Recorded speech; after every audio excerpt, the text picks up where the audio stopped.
General Milley, in your opening statement, you began with the fact that we have the greatest military force on the planet and that we are prepared to defend ourselves and our allies and deter against aggression. That didn't work in Ukraine. What lessons have we learned in being perhaps more concerned about provocation of Vladimir Putin rather than deterring him, and how can we apply that when looking forward to the Chinese threat to Taiwan?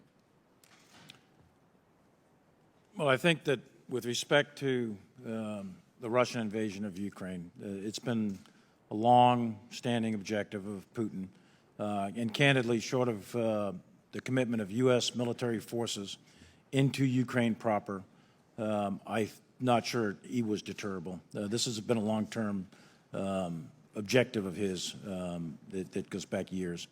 So I think the idea of deterring Putin from invading Ukraine, deterring him by the United States, would have required the commitment of U.S. military forces, and I think that would have risked armed conflict with Russia, which I certainly would have advised. Okay.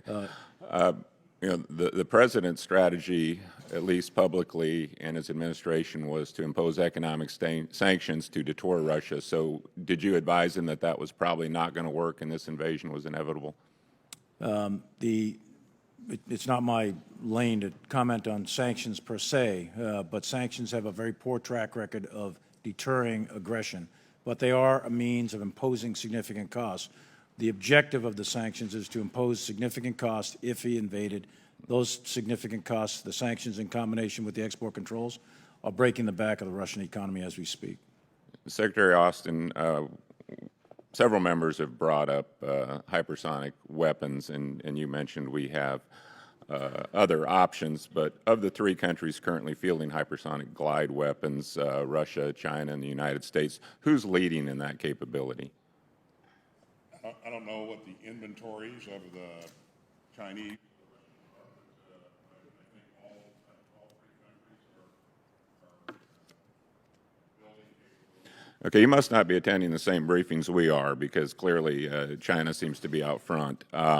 We don't have a current capability that can defend against hypersonic threats. Is that correct? And that gap, or that's the gap that the glide phase interceptor is supposed to fill, correct?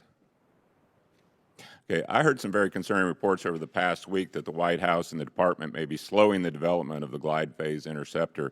Can you confirm? We remain on track with our program, and yeah, we remain on track with our program, and as you can see from the budget, we're investing a significant amount of money for the defense of for missile defense. Okay, we brought up undersea capabilities, and Russia currently has a nuclear-capable submarine launch cruise missile, correct? Russia has. I'm sorry, I didn't hear you. They have a nuclear-capable submarine launch cruise missile, correct? That's correct. All right. President Biden has suggested that we cut our own capability for nuclear-capable sea-launched cruise missiles, and that's correct as well, right? Yeah, you can see what we're investing in is $34 billion in our nuclear triad here. Okay. General Milley, you commented that your best medical advice is that we should keep this capability. Admiral Richards, General Walters, I think Van Herk has mentioned that. Secretary Austin, do you agree with your colleagues that this is a capability that we should focus on to help limit the asymmetry we have when it comes to the delivery of low-yield nuclear capability? Is this a slick amendment that you're referring to? Yes. Yeah. You know, the marginal capability that this provides is far outweighed by the cost. And so we have the ability to provide options to the president with a number of means. So, well, the one thing that we hope is that regardless of which party is in power in the White House, that our military advisors like yourselves look at this through an objective lens. And we've had concern about the department losing focus on our lethal capability and focusing on more of a woke military. I hope that's not the case, and it seems like a lot of us are in agreement on capabilities, but maybe President Biden is not listening. Congressman, this is the most lethal force on the planet, and it will remain that way. And we will continue to invest in the things that we need to remain dominant on the battlefield.